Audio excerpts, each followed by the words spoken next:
this meeting of the Cannabis Control Commission to order at 11:30 a.m. on April 18th, 2018. Can everybody in the back hear me? Great, thank you. Can I ask, is this meeting being recorded? As this meeting is being recorded, let me put the public on notice that we are indeed recording this meeting. Can I ask everybody please to put their cell phones on mute or shut them off? Thank you.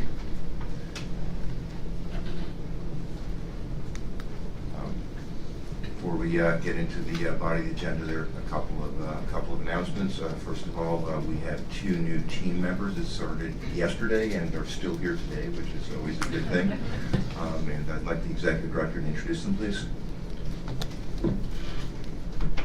Okay, thank you, Mr. Chairman. We have, as you indicated, there's 2 new folks that have started as of yesterday. I was pleased that they did in fact return today. The first is Julie Johnson, who joins the Commission as the Director of Research. She's sitting in the front row. Julie comes to us most recently from Johns Hopkins Bloomberg School of Public Health. She received her PhD from Brandeis with a concentration in behavioral health. And we're very excited to have her get started on building out the Commission's research agenda and supporting a lot of our ongoing activities and research needs. The second new welcome to the staff is Andrew Carter. Andrew comes to the Commission as our legal assistant. He most recently worked at the City of Newton as a compliance coordinator. He is a Northeastern University grad as well as a Suffolk University law grad. And we're very excited to have them both here. Andrew's also in the front row.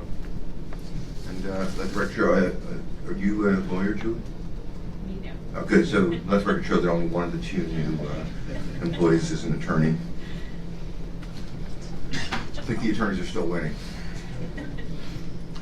So it continues to be a very busy time for the Commission. It's a couple of milestones I wanted to share. First, the window for priority applications closed on April 15th. Priority certification applications, the Executive Director shortly will give us an update on the numbers and where we are in terms of processing. We still have some work to do, but we're making substantial progress in turning around those. As that window closed on the 15th, another window opened on the 17th yesterday, which is that our application for license window opened for those that have received certification. As of this morning, according to our Chief Technology Officer, we have 4 applications that have been started, not completed yet, but been started. Our technology seems to be working fine in that respect. And we have the ability now to accept payments. And again, I'll let the Executive Director describe exactly how that works, but I wanted to thank not just the staff, but also the help we've gotten from the Controller's Office and as well as the Treasurer's Office in helping us get to that point. So it's very early, as I said, we only approved 20 priority certifications last week, and 4 of those have started the application process, but it is, I think, an important milestone. We are going to go through another batch of applications for priority certification that have been worked on by the staff, and they will make recommendations to the Commission for approval. I wanted to highlight that we are going to use the same process that we did last week. We are going to go through the staff recommendations in 2 batches. There are 4 that will be in the second batch that Commissioner Title will recuse herself from because of previous relationships for the applicants. But we are going to go through by application number. We are not going to reveal the names as we do this. What we are going to do is, presuming they are approved, we will contact those individuals, those organizations, as soon as we can after this meeting, and we will post the names to our website as quickly as we can. We have a good faith commitment to do so before 5 p.m. tonight. Hopefully we'll be able to adhere to that objective, but that's the process we're going to use. Before we get into that, we do have several meeting minutes to approve, so let's move into that. The first we deferred from last week was the meeting minutes from February 27, 2018. Let me ask the Commissioner, are there any questions or comments on those minutes?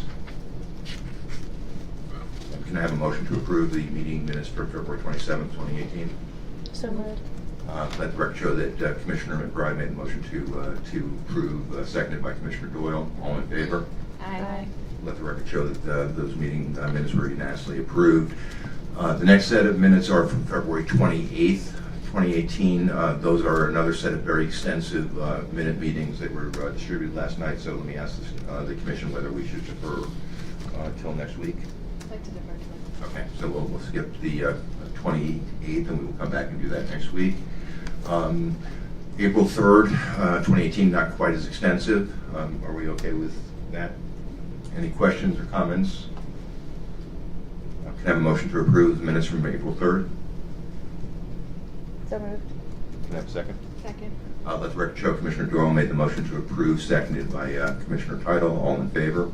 Aye. Let the record show that the Commission unanimously approves the minutes from April 3rd, 2018. Last set of minutes are April 10th, 2018. Any issues with discussing these? Okay. Are there any comments or questions? Can I have a motion to approve, please? So moved. Can I have a second? Second. Let the record show Commissioner McBride made the motion to approve, seconded by Commissioner Doyle. All in favor? Aye. Let the record show the Commission unanimously approved the minutes for April 10th, 2018. Once again, my thanks to Commissioner Doyle and to Mary Alice for getting us. Thank you, Mary Alice. I think we're pretty well caught up, and we'll come back to the February 28th meetings next week. So thank you very much. It's time for the executive director update, starting with what we've done staffing. I don't think there are any additional job postings this week. There are none. Okay, so let's go into the priority certification process and where we are. Sure. Thank you, Mr. Chairman. The slide will look familiar from a format standpoint. This is as of, I would say, Sunday evening, given that that's when the priority certification application process closed. In total, there were 1,036 user accounts that were created. Those 1,000 users created, in some way, shape, or form, 808 applications. You see the breakdown on the right-hand side in the bar graph. There were 313 incomplete economic empowerment applications. Those are ones that were started in some way, shape, or form, but were not formally submitted to the Commission. There were 222 applications that were actually submitted for review by the Commission. There were 58 that were withdrawn, and that little tiny graph sliver of green at the top represents 12 that have been reopened by the Commission administratively. That tiny sliver will likely grow in the coming days, because as you can see above, we have reviewed about 57% of any applications submitted to us. That means a member of the Commission staff has been in the application, looked at it for either completeness or for substantive review, and for some way, shape, or form, there's been a decision to either reopen that application, move it forward in the process, and continue its review. Similarly, there were a total of 203 RMD applications submitted or considered. 84 were left incomplete. There were 63 that were actually submitted and therefore pending with the Commission, and 36 have been withdrawn. So we've had a great deal of activity in the system, and I think that's a sign of interest in our applications and interest in joining the industry. But it's also, as you can imagine, created a bit of work for the staff to begin processing those. That 57% number is obviously going to grow in the coming days, as we, just as of this morning, we're continuing to review applications. So it is our first and foremost priority to get through this certification process before we start reviewing any applications for actual licensure. So you'll have a discussion later on today about another round of approvals, and I believe that's going to continue into the next probably several meetings as we either reopen applications and ask folks for more information. That process did not end as of the 15th. That's going to be an ongoing engagement with applicants, and we will begin hopefully getting folks prepared for a decision at the Commission level. Happy to take any questions you might have on these data points. Any questions for the Executive Director? Once again, just it's important, I think, to acknowledge the hard work of the team. It's a pretty large number of applications, and as I think we've said previously, our objective is to help people through the process rather than reject if they're incomplete or not correctly filled out. And so that just, I think, adds to the burden that's on the staff, and just wanted to acknowledge both that we are aware of that burden and deeply appreciative of the hard work and the progress we've made so far. Thank you.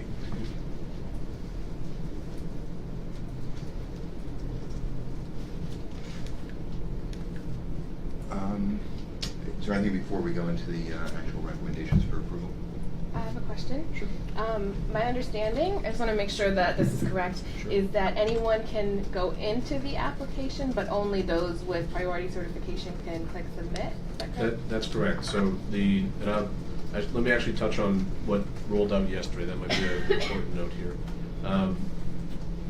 Yesterday at noon, we launched all application types through the Mass Cannabis Industry portal. And anyone at this point can go into an application and begin it if you have a user account created with the system. You can start to, one, see the fields that are in an application and start to gather those materials. You can also begin to fill out those fields in an application.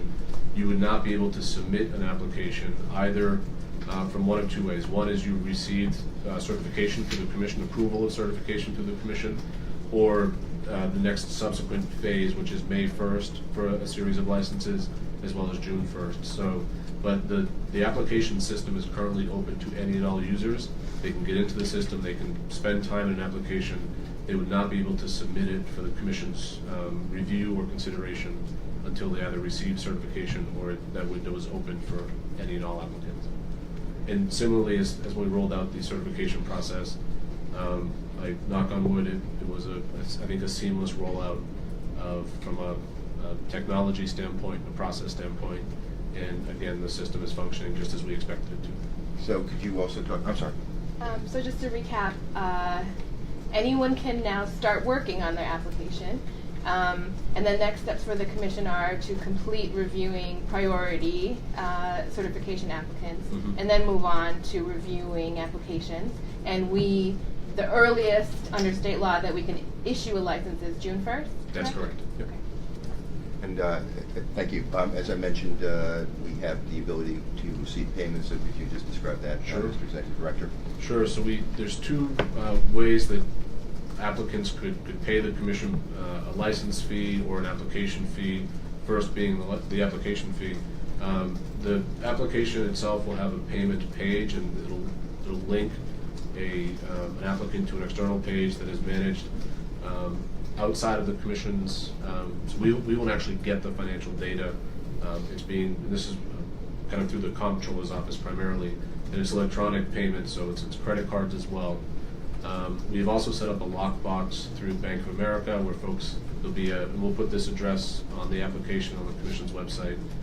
It should be live as of today for folks to send in cashier's checks, and that'll be captured, reviewed, and then shared with the commission, the payment shared with the commission through a arrangement with Bank of America. So again, I really have to thank the comptroller's office and the treasurer's office for supporting us in this and helping us to get up and running as quickly as possible. This is something that's been a fluid process, but everybody's been very accommodating to the commission's needs and also accommodating to applicants and giving them a variety of ways to complete their payments to the commission. Thank you for that. Any other questions before we move into the actual recommendations on the staff for approval of priority certification? I just have one more Sure. point under my report here. I guess it's a question to the commission which has come up from a number of entities or individuals, which is, and I would, I guess, put this to the commission not so much with a recommendation, but as a discussion point of the length of time that certification would be valid. So this has come up in a few instances where if someone were to receive certification from the commission today, would that certification for priority status expire at any point, be it a year or a year from, say, June 1st? And this is, it's come up, and it's, frankly, it's a policy, so I think it's really something the commission ought to consider at some point. So I wanted to at least raise it today and see if there's any discussion or any sort of direction that the commission would like to go. There's also the option, of course, to not have it expire, to leave it open in perpetuity. It's something that we need to track from an administrative standpoint, that the system needs to identify an applicant as a certified applicant to make sure that they rise to the top of a queue.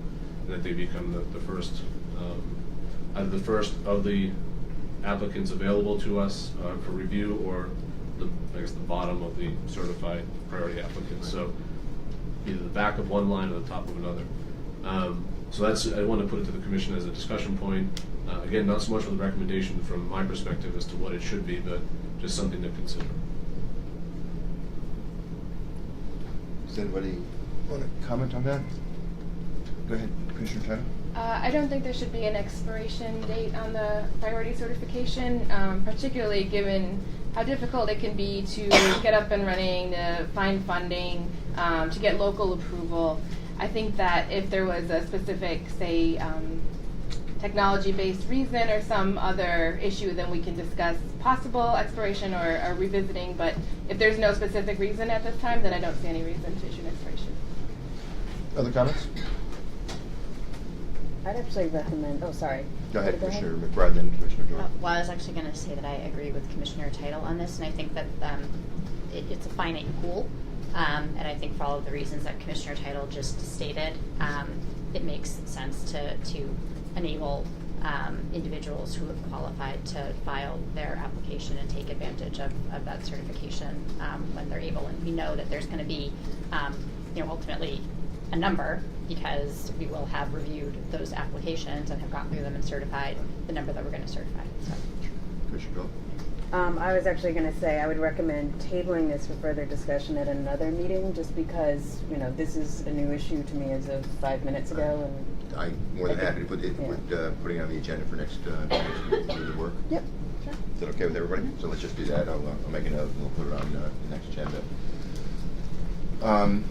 The other issue, Mr. Executive Director, is about changing or modifying the sequence of the categories that will be approved in May 1st and the categories that will be approved in June 1st. If you could discuss that, please.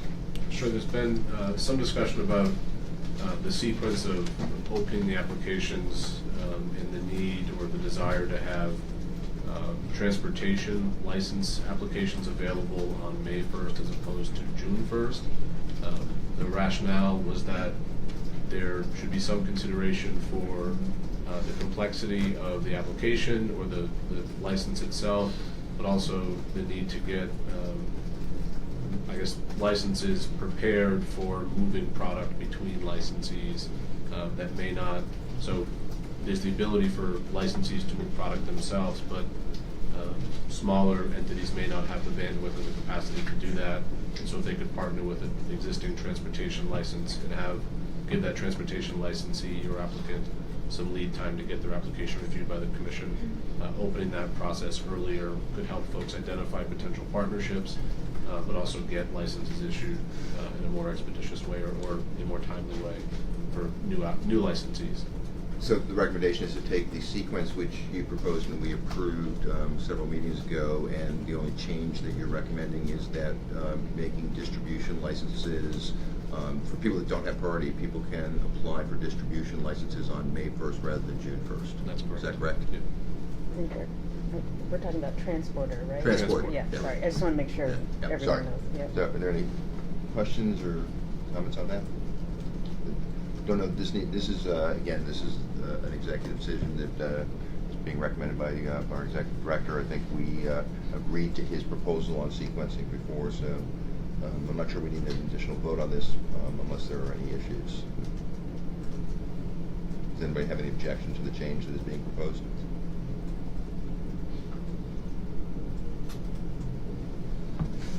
Excuse me, General Counsel. Do we need a vote on this, in your opinion? I think you should take a vote on it, yes.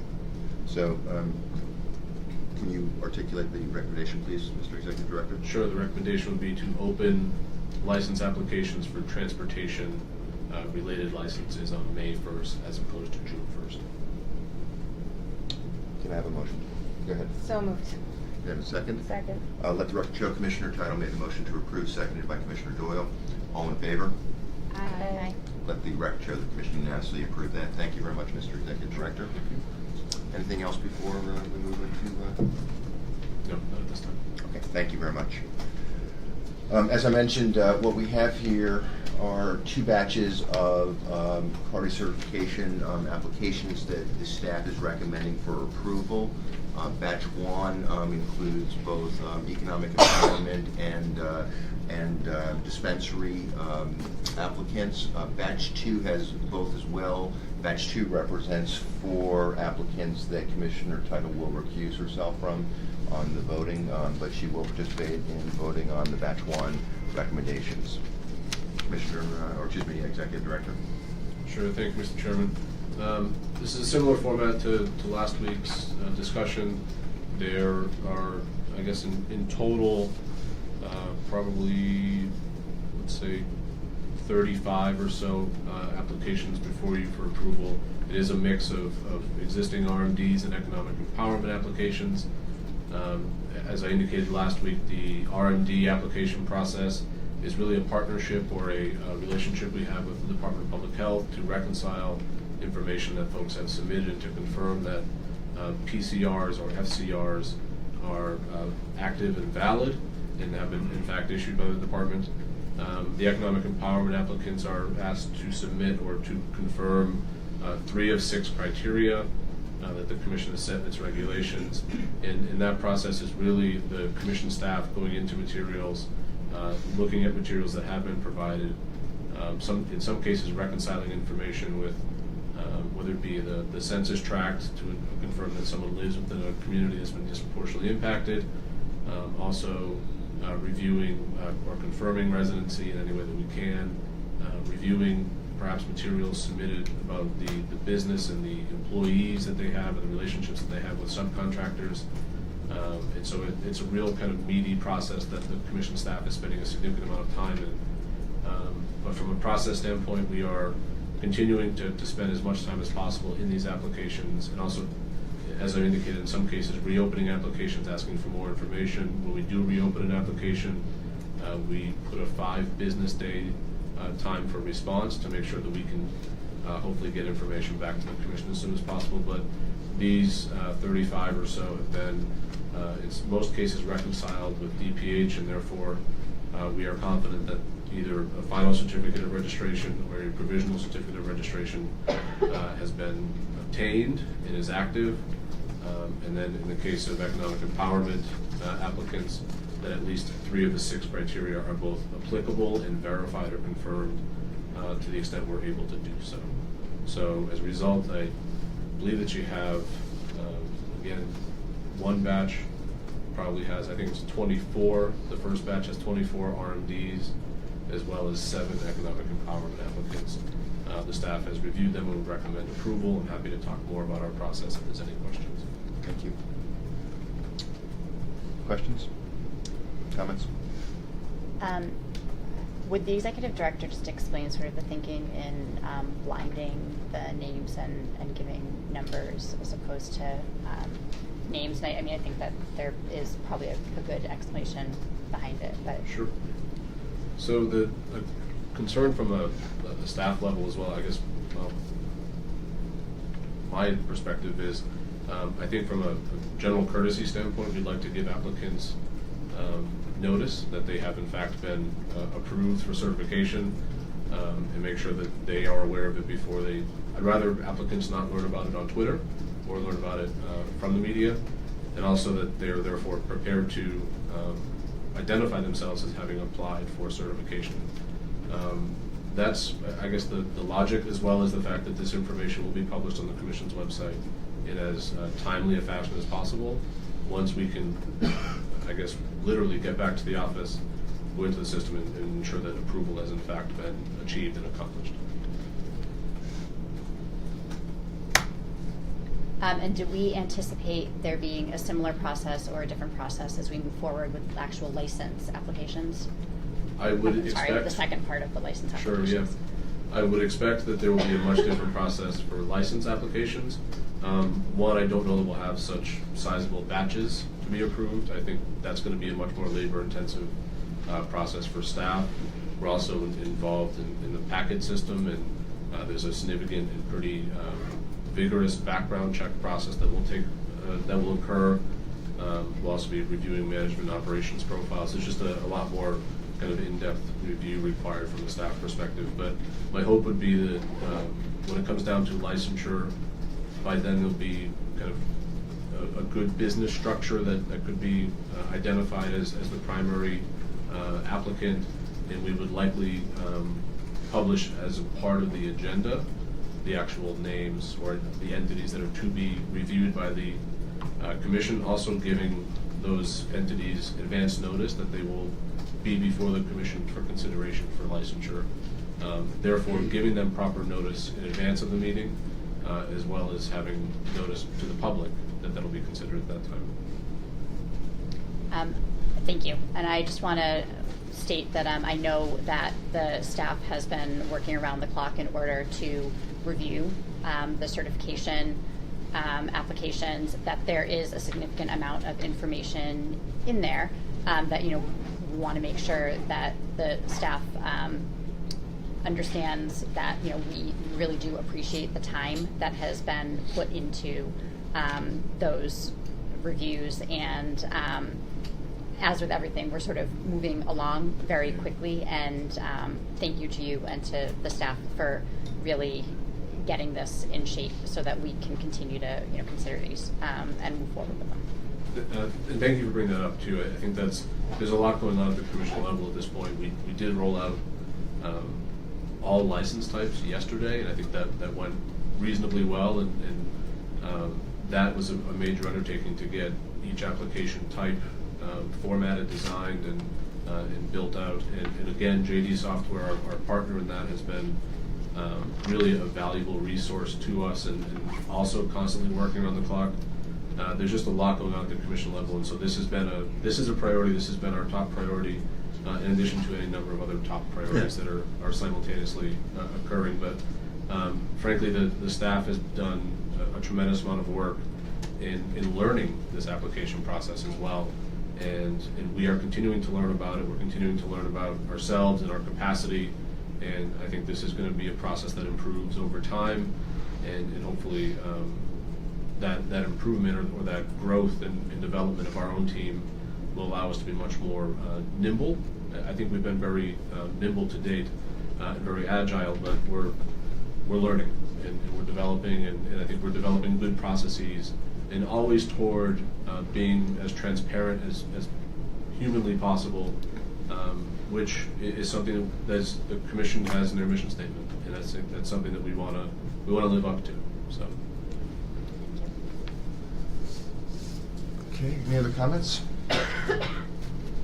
Are there any questions or concerns about any of the applications in batch one?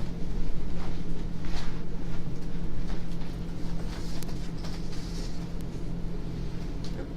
So then can I have a recommendation, please, to approve the priority certification for batch one? So moved. I think that Commissioner Doyle, you won, so let the record show Commissioner Doyle made the motion to approve, seconded by Commissioner McBride. All in favor? Aye. Let the recommendation, or let the record show that the commission unanimously approved batch one for priority certification. Thank you very much. Batch two contains 4 names to our two treasuries and to economic empowerment. Commissioner Title will be recused from this discussion and vote. Any comments before we discuss this at the commission level, Mr. Executive Director? No comments from me. Again, this is the process that's been led. Again, the R&Ds have been verified and confirmed through the Department of Public Health, and the economic empowerment applicants have been reviewed by the staff and are therefore recommended for approval. Is there any discussion or questions from the staff, from the commission? Can I have a motion then to approve batch 2? So moved. Can I have a second? Second. Let the record show Commissioner McBride made the motion to approve, seconded by Commissioner Doyle. I think we need to do a voice vote here. Commissioner Doyle? Aye. Commissioner Hoffman, aye. Commissioner McBride? Aye. Commissioner Aye. Flanagan? Aye. Aye. Commissioner Title? Abstain. Abstain. So let the record show that this was approved by a vote of 4 in favor, 1 abstention. Thank you very much, Mr. Executive Director.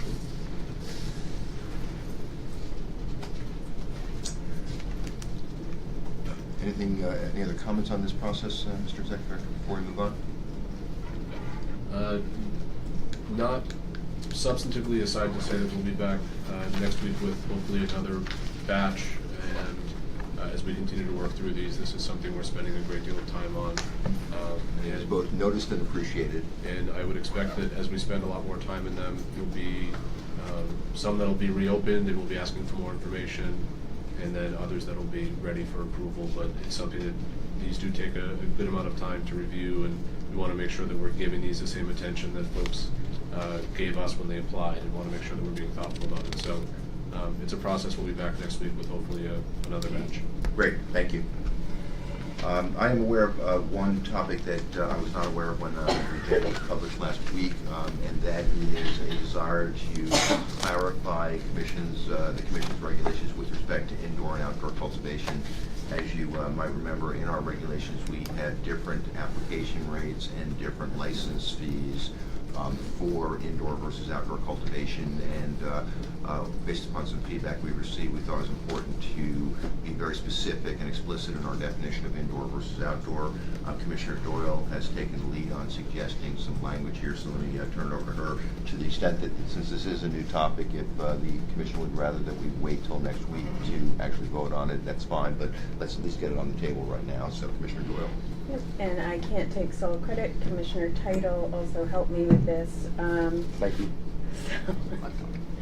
But we looked at other states and what they did, and spoke to some folks who are in the agricultural side of the business, and ended up landing on the definition that I believe exists in California, and I will read it out loud.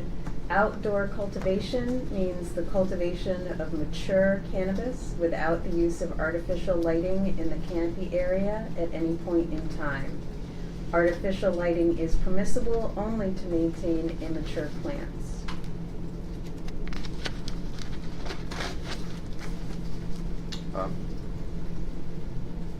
Shall we discuss this, or would people prefer that we wait till next week?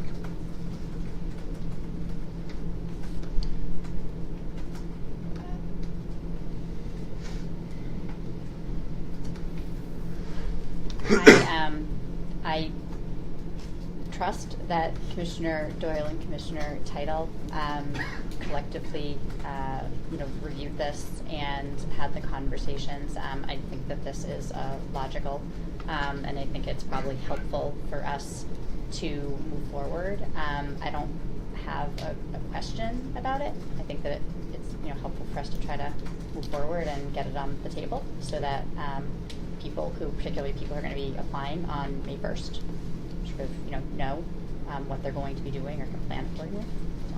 Commissioner Flanagan? I agree with Commissioner McBride. Comment? Please. I appreciate that trust. I didn't actually realize that was on the agenda for today. I actually think that we should wait 1 week, just since it's been read out loud, so that people can submit comments. I have no problem with that. So Yeah. is that okay with everybody? Fine. So I will make a note. We'll put that on the agenda for next week. Thank you very much, Commissioner Title and Commissioner Doyle. Okay, the next meeting, I don't have a slide, I'm sorry. Next meeting of the Commission will be on April 24th, next Tuesday, at 10:30 a.m. back at our home away from home in the Gaming Commission. That will be posted, obviously, on our website. The agenda will be posted ahead of time. There being no further business before the Commission, I am adjourning this meeting of the Cannabis Control Commission as of 12:03 on April 18th, 2018. Thank you very much.